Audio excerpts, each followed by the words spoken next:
Assalamualaikum warahmatullahi wabarakatuh. Perkenalkan, nama saya Syafatul Huda Hakim dengan NIM 200501110072. Saya dari kelas D Teori Ekonomi Makro. Saya di sini akan menjelaskan tentang pembangunan dan pertumbuhan ekonomi di Indonesia. Pembangunan ekonomi adalah proses meningkatnya suatu pendapatan total dan pendapatan per kapita pada suatu negara. Elemen-elemen yang terkandung dalam pembangunan ekonomi adalah yang pertama, pembangunan sebagai suatu proses karena menjadi tahapan yang mesti dijalani setiap masyarakat atau bangsa. Yang kedua, pembangunan sebagai usaha meningkatkan pendapatan per kapita oleh suatu negara yang memerlukan peran masyarakat, pemerintah, dan semua elemen-elemen. Contoh seperti pasar yang tidak dapat menyelesaikan persoalan ekonominya. Untuk menjamin stabilitas pasar dan efisiensi, pemerintah berperan penting sebagai pengendali pasar.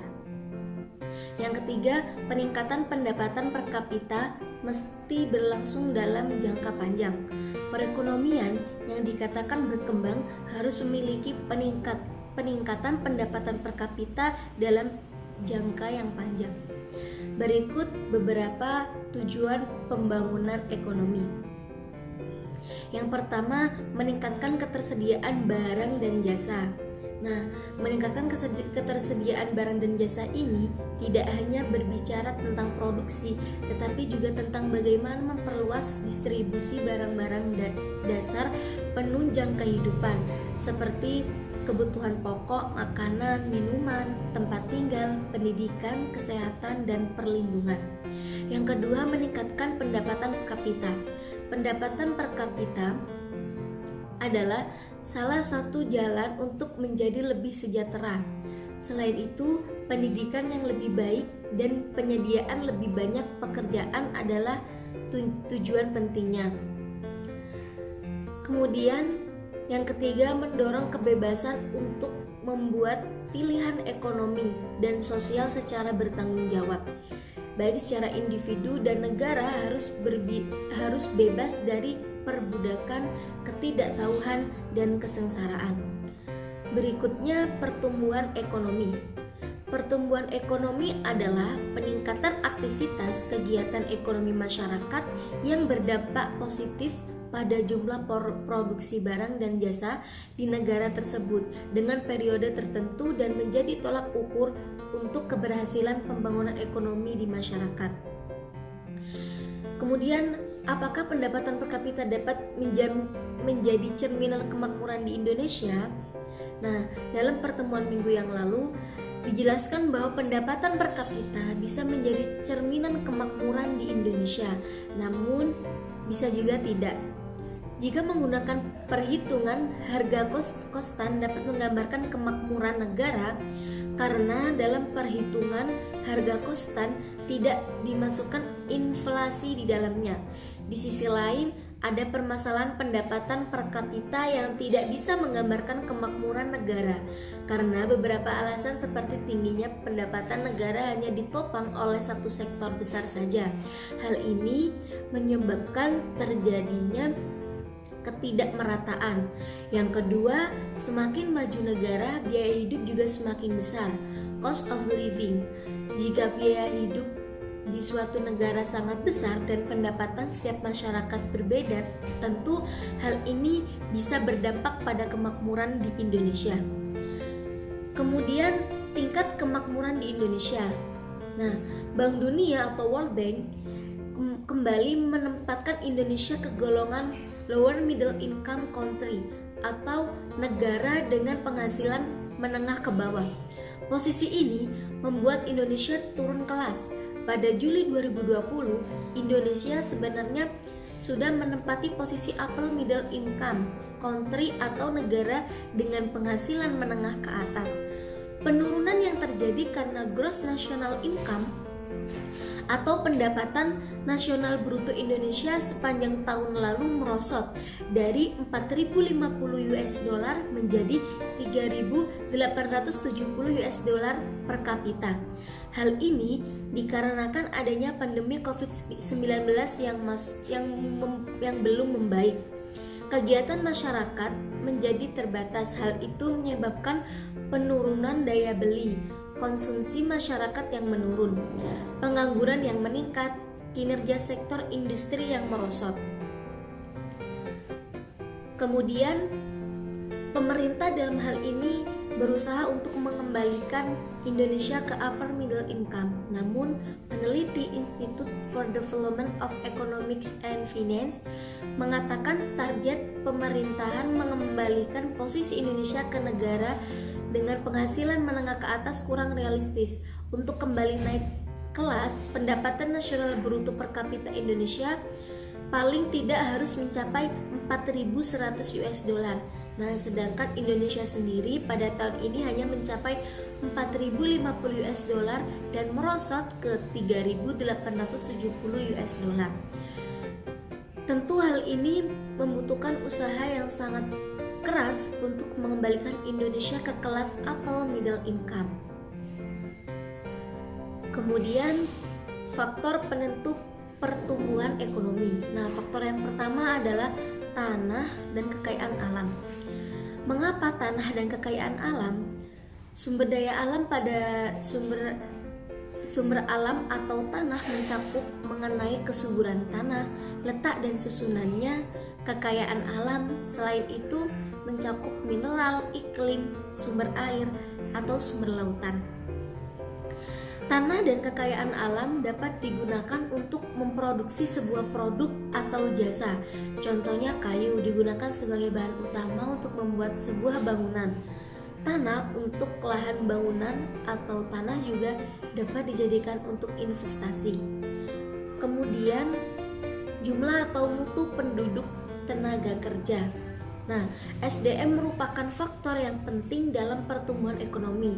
Pertumbuhan ekonomi tidak merata, tidak semata-mata tergantung pada jumlah SDM-nya saja, tapi lebih menekankan kepada efisiensi mereka untuk mendorong agar SDM dapat bekerja secara efisien dan maksimal. Maka diperlukan pembentukan modal insani, yaitu proses peningkatan ilmu pengetahuan, keterampilan, dan kemampuan seluruh penduduk yang bersangkutan. Seperti memperbaiki pendidikan, mereka memperbaiki kesehatan mereka untuk mutu negara. Jika kualitas dari SDM tersebut dapat diperbaiki, maka proses untuk mempercepat pertumbuhan ekonomi dapat segera terrealisasikan. Karena penduduk yang berkualitas dapat bersaing dengan penduduk dari negara menengah ke atas. Kemudian ada barang, modal, dan teknologi. Nah, modal berarti persediaan faktor produksi yang secara fisik dapat direproduksikan. Apabila stok modal naik dalam waktu tertentu, maka disebut akumulasi modal atau pembentukan modal. Sedangkan jika teknologi yang dimiliki suatu negara adalah teknologi yang modern, maka peningkatan pertumbuhan ekonomi juga akan cepat. Contoh, mesin pengelola padi milik negara Jepang sudah modern. Nah, hal itu bisa mempercepat pengelolaan padi dengan waktu yang singkat dan cepat.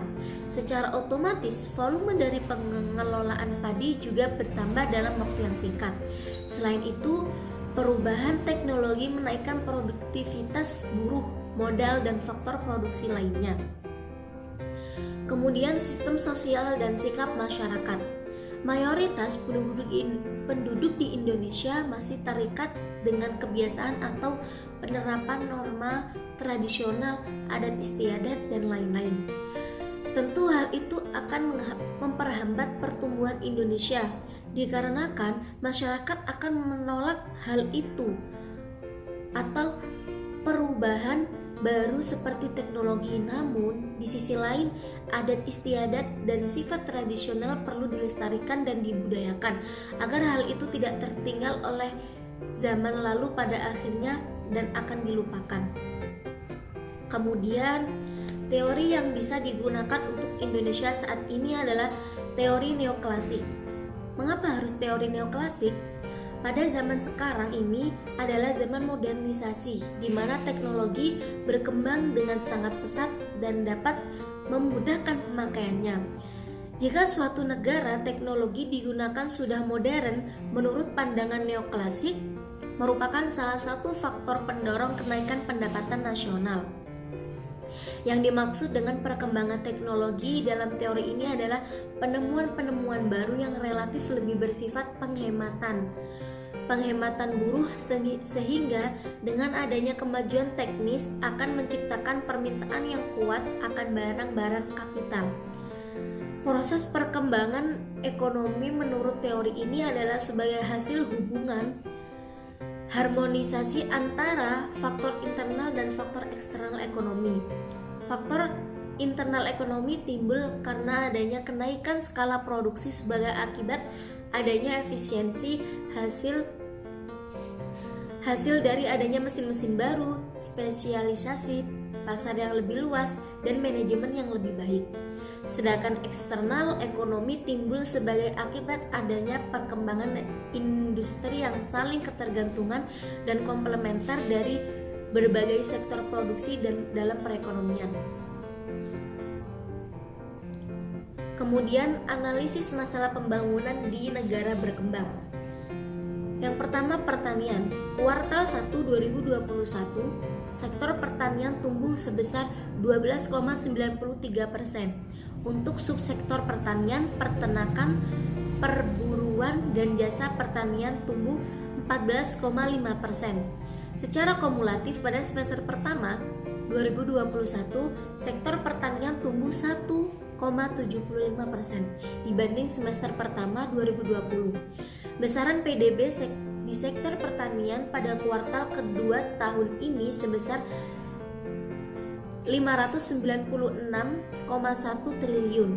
Artinya, sektor pertanian berkontribusi sebesar 14,27% terhadap perekonomian nasional yang mencapai 4.175,84 triliun. Lalu pada hari Senin 11 Januari 2021, Kementerian Pertanian menggelar Rakernas yang dilaksanakan untuk membahas program kerja Kementerian Pertanian di tahun 2021 dengan mengusung tema memperkuat peran sektor pertanian dalam menopang pertumbuhan ekonomi di tengah pandemi COVID-19. Program kerja ini menekankan agar pembangunan pertanian dilakukan secara lebih serius dan detail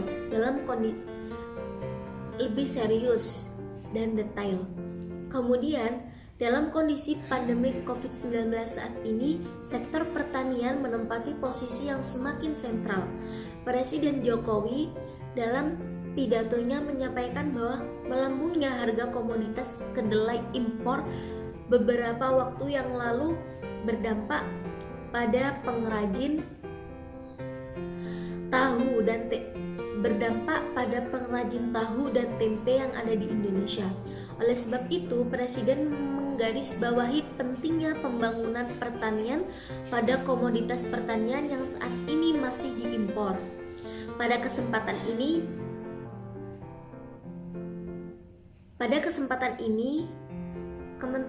Kementerian telah menetapkan arah kebijakan, yaitu pertanian maju mandiri modern, sehingga arah kebijakan tersebut menjadi pedoman dalam bertindak cerdas, cepat, dan tepat bagi seluruh jajaran kementerian. Membangun pertanian yang maju, mandiri, dan modern kian telah kala wabah COVID-19 masuk ke Indonesia dan menghantam perekonomian dunia.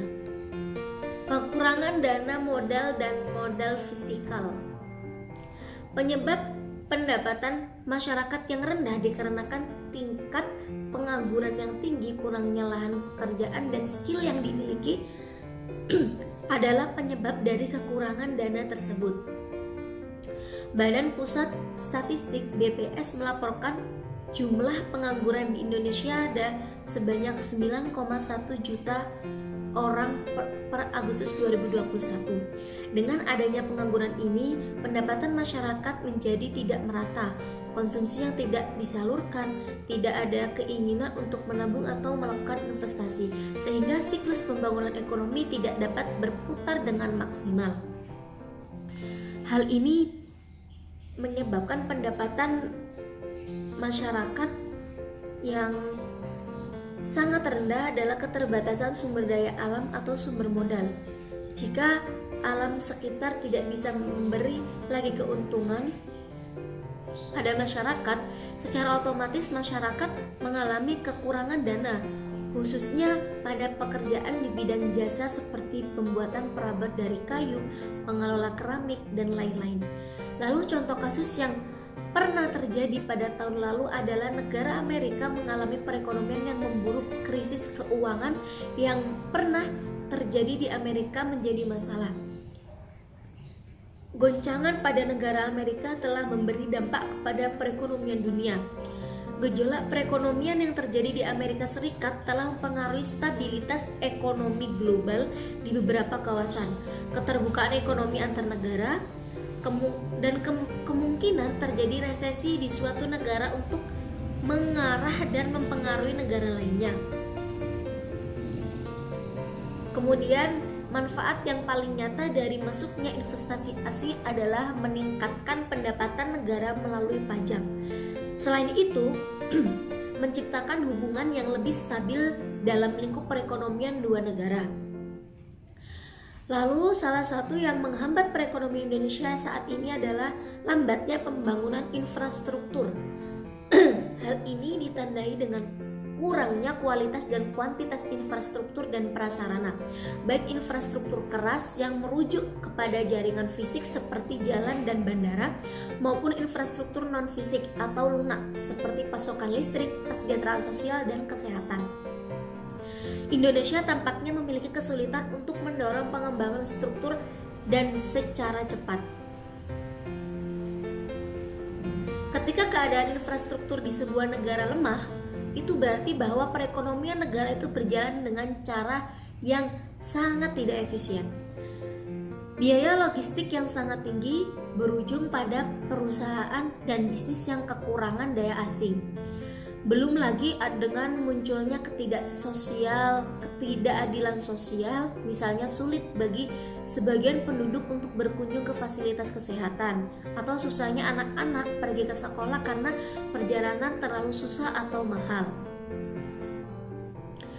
Pembangunan infrastruktur dan pengembangan ekonomi makro seharusnya memiliki hubungan timbal balik, karena pembangunan tersebut menimbulkan ekspansi ekonomi melalui efek multiplier, sementara ekspansi ekonomi menimbulkan kebutuhan untuk memperluas infrastruktur yang ada untuk menyerap makin besar aliran barang dan orang yang beredar atau bersirkulasi di seluruh perekonomian. Namun, jika infrastrukturnya tidak dapat menyerap peningkatan kegiatan ekonomi, maka akan terjadi masalah yang menimbulkan pengembangan ekonomi makro yang tidak sempurna.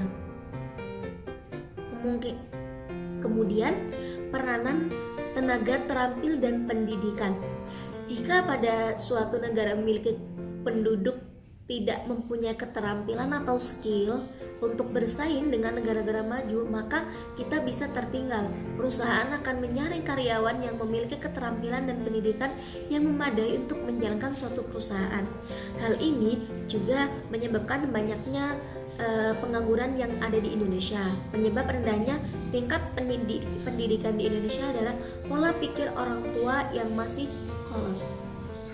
Nah, apa yang salah dari pola pikir orang tua di Indonesia? Nah, pola pikir tersebut adalah pola pikir untuk tidak terlalu memedulikan pendidikan anak, karena setinggi apapun pendidikan sang anak belum tentu berpengaruh terhadap kesuksesan anak. Nah, apalagi untuk anak perempuan nih, banyak orang tua yang menikahkan anak perempuannya di usia dini dengan pikiran anak perempuan itu tidak terlalu memiliki pendidikan tinggi, karena nantinya hidup sang anak hanya dialokasikan untuk melayani sang suami. Nah, Selain itu, tingkat kemiskinan juga turut menyebabkan rendahnya tingkat pendidikan generasi muda dan masyarakat, dan mereka tidak mampu untuk menyekolahkan anak mereka pada jenjang pendidikan yang lebih tinggi.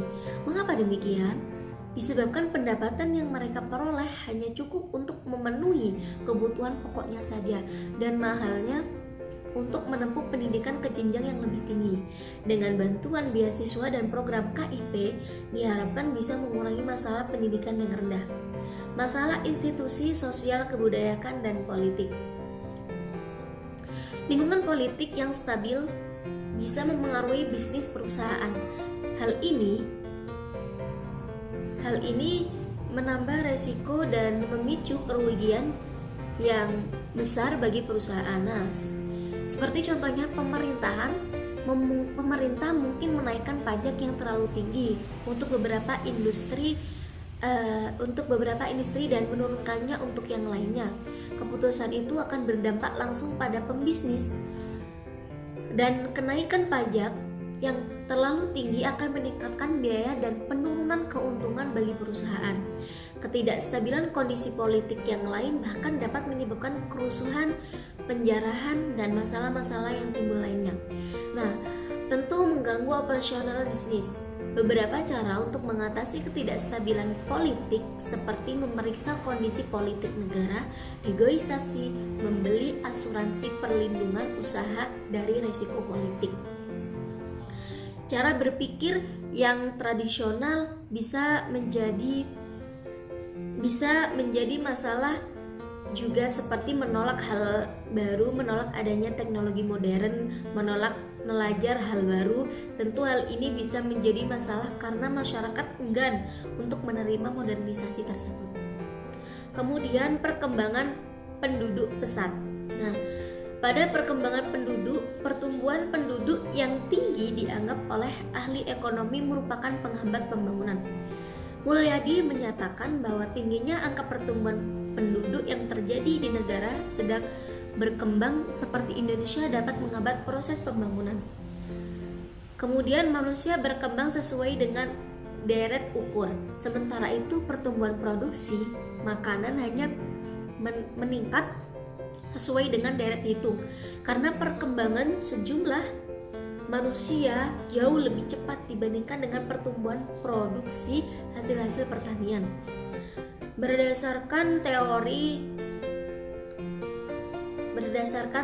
Lincoln, Arshad, dan Mulyadi, dapat disimpulkan bahwa tingkat pengangguran, inflasi, dan pertumbuhan penduduk memiliki hubungan terhadap pertumbuhan ekonomi, di mana ketiganya merupakan indikator penting yang harus dibayar. Jumlah pengangguran di suatu wilayah akan memperlihatkan beberapa tingginya produktivitas yang dimiliki oleh penduduk di suatu wilayah. Kemudian inflasi yang merupakan kenaikan harga-harga barang memperlihatkan bagaimana proporsi untuk bahan baku produksi suatu usaha maupun hal-hal yang terkait. Dan pertumbuhan penduduk akan memperlihatkan bagaimana keadaan penduduk di suatu wilayah. Kemudian rencana pembangunan. Nah, rencana pembangunan yang sudah dan belum tercapai. Target RPJPM 2015 sampai 2019 yang masuk dalam kelompok warna merah atau belum tercapai adalah rehabilitas 3 juta hektar jaringan irigasi. Bappenas keliru menyusun target ini. Seharusnya rehabilitas dilakukan pada sawah yang sudah memiliki jaringan irigasi. Nah, pembangunan infrastruktur transportasi meliputi pembangunan jalan tol yang melebihi target rencana pembangunan jangka menengah nasional 2015 sampai 2019 sebesar 1.000 km. Sementara tol laut dengan 15 trayek telah berdampak pada penurunan disparitas harga berbagai kebutuhan bahan pokok. Rasio elektrifikasi juga telah melampaui target RPJPM sebesar 96, RPJMN sebesar 96,6%. Peningkatan yang dilakukan melalui penambahan jaringan melalui listrik pedesaan, pembagian lampu tenaga surya hemat energi, dan pengalokasian anggaran pasang baru listrik 450 VA bagi rumah tangga miskin. Selanjutnya, dari sisi pembangunan manusia, indeks pembangunan manusia Indonesia pada 2019 telah masuk dalam kategori tinggi, yaitu mencapai 71,98. Angka kematian ibu